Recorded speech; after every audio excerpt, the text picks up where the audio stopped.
So our story today begins with Onesimus. Not the Onesimus in the letter to Philemon that Catherine just read, but the story of Onesimus from 1721 in Boston. In Boston, Cotton Mather was the pastor of Old North Church, one if by land, two if by sea, that church, the first church in Boston. And Onesimus was a person who had been brought from Africa, was enslaved, and was a gift from his congregation to him. Not something he asked for, but Onesimus came into Cotton Mather's possession. Onesimus wasn't his birth name, but was the name that Cotton Mather gave to him, named after this enslaved person from the letter to Philemon. And Onesimus in Greek means useful. Useful. There's some wordplay in the letter that Paul writes saying, well, formerly, writing to Philemon, formerly he was useless to you, but now he's useful. Or formerly he was not Onesimus, and now he's Onesimus. And so we do lose that a little bit in translation, but know that because it becomes a little important. Now, from the spring of 1721 until the winter of 1722, almost 2 years, there was an epidemic in Boston. Exactly 300 years ago, there was an almost 2-year-long epidemic, and it was smallpox. Smallpox came into Boston. This wasn't the first time, but in a city of around 11,000 people, there were about 6,000 cases. So 6,000 out of 11,000 people had come down with smallpox, and almost 1,000 people died, if you can imagine. Now, when Onesimus came in later in the spring of 1721, one of the first questions that Cotton Mather asked him was, and you might understand from our current situation, he said, well, have you had smallpox? And Onesimus said, yes and no. Yes and no. Because what Onesimus knew that Cotton Mather and the Puritans didn't know was a process of inoculation. See, in Africa and in China and in Turkey, for hundreds and maybe even thousands of years, they had been practicing a type of inoculation called variolation. And so when someone had smallpox, they would introduce some pus, from the smallpox into a cut of a healthy person to give them just a small amount of the disease, something that their immune response could handle. And then, after some time, they would show some immunity to smallpox. Now, this isn't something that's quite revolutionary to our understanding, but this was something new back in 1721 in Boston. So Onesimus told Cotton Mather about this process. And soon, Cotton Mather became the biggest evangelist for variolation in the city. It spread throughout the churches, but you might not be surprised to know some pastors were preaching against it as vocally as some were preaching for it. And there was quite an uproar because, well, this is an untested method. This is something that's never been done. We don't know what the long-term effects are going to be on people. And so Zabdiel Boylston was a physician that was helping Cotton Mather to variolate the population. Now, there was only one physician in Boston at the time who actually had a medical degree, William Douglas. Dr. Douglas was not for this process, but Dr. Boylston was all about it. And so between Boylston and Mather, they basically created the first study where they tracked people of how many got the inoculation, how many didn't, what was their outcome after a certain amount of time. Now, you have to remember, this was a live virus type of inoculation, so this was much more dangerous than the types of vaccines that we have these days. And it turned out that about 2% of the inoculated population ended up dying. 2%. And 14.8% of the uninoculated population died. So just when you compare death to not dying, the inoculation was about 7 times more effective. Now, with smallpox, you have to remember it's not just you die or you don't die. You can have some really horrible disfigurement as a result of smallpox or other effects, short-term and long-term. Now, as this was going on, like I said, there was some controversy. And in November of 1721, a few months into the inoculation campaign, someone threw a bomb into Cotton Mather's house. And there was a note that said, "Cotton Mather, you dog, damn you, I'll inoculate you with this, with a pox to you." Well, it's, if they had Facebook comments back then, maybe that would have been a Facebook comment, but this was attached to an actual bomb in his house. Luckily, no one was harmed. And if you bristled at the opening hymn, "Trust and Obey," that's tough. It's tough for us to hear as our New England Congregationalist side anyway. We like to say, well, we'll do it for ourselves. We decide what is right. And now here is where I turn to Onesimus and the letter of Philemon. So Paul is writing. I love how we got to read the entire letter. It's so short, it's great to see the whole thing in context. So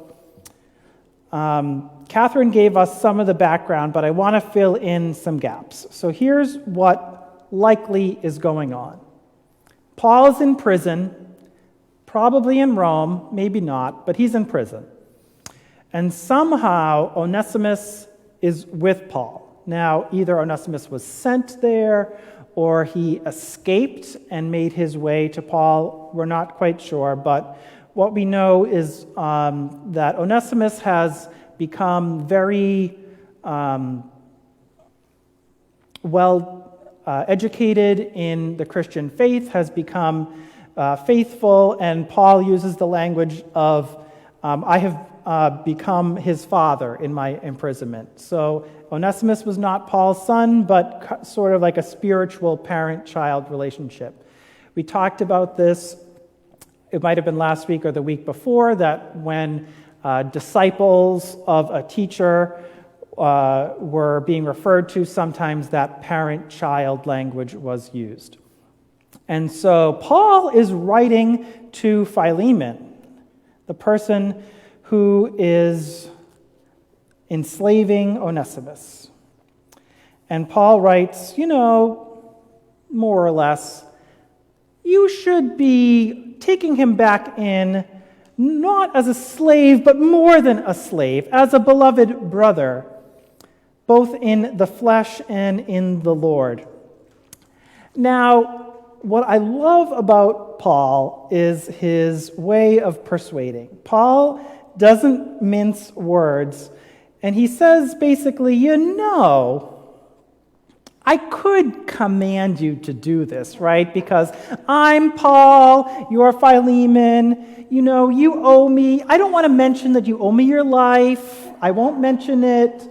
but I won't tell you to do this, but, do the right thing.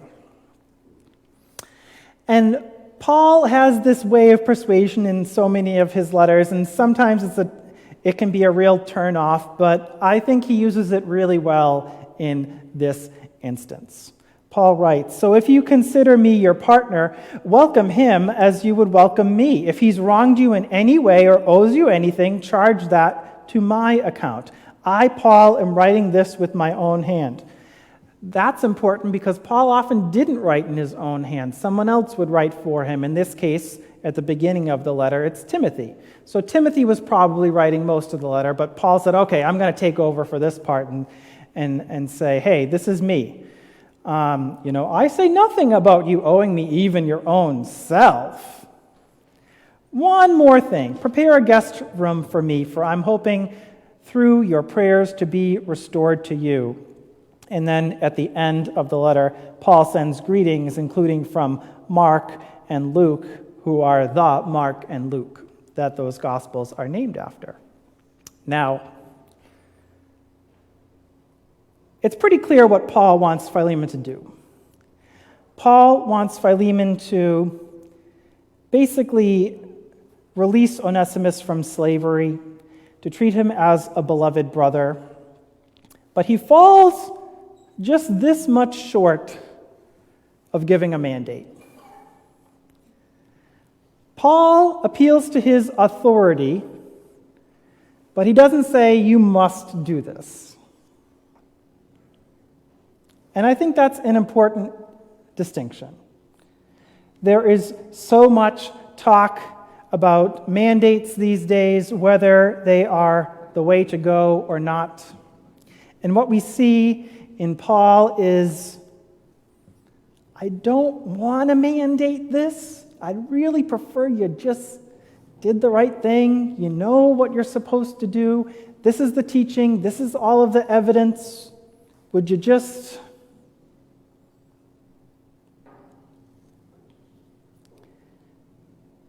And we don't know what happened. We don't know what happened when Onesimus went back. I'd like to think that Philemon followed what Paul asked, but we're not sure. But we do know this.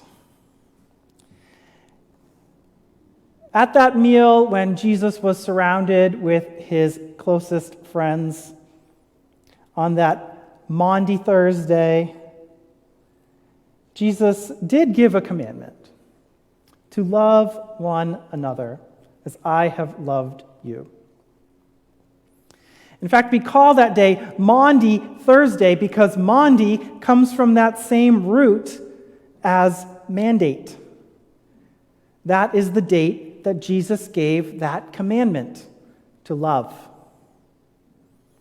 So whether or not Paul appealed to that directly, I think a combination of Paul and Jesus are what we have to deal with today. So these 2,000 years later, we have Paul falling short of a mandate but appealing to authority. I have a pretty skeptical view of authority, even as someone up here in a white robe talking to you. But we also have that mandate from Jesus to love. And that really is at the core of everything we do. And I see it. I see it week in and week out. It's why we come here on Sundays, why we worship God, and why we bring cereal, and why we are wearing masks because cases are high. It's why we teach our children in the ways of the faith. It's why we're quick to call when someone is sick. It's because Jesus has told us this is our command, to love each other, to care for someone else in the way that Jesus cared for us. And we have to remember, that's not just a comfortable way of caring, but Jesus loved us so much that he was even willing to sacrifice life itself in order to do it. The kind of love that Jesus mandates for us is a sacrificial love. It's one where we can't get everything that we want. But it's one where sometimes we have to make a sacrifice. And so as we continue in our worship today, as we go about our lives this week, I call on all of us gathered here today, I call on myself to think what those words, trust and obey, those icky words, what those words mean for me this week. For there's no other way than to trust and obey. May it be so. Amen.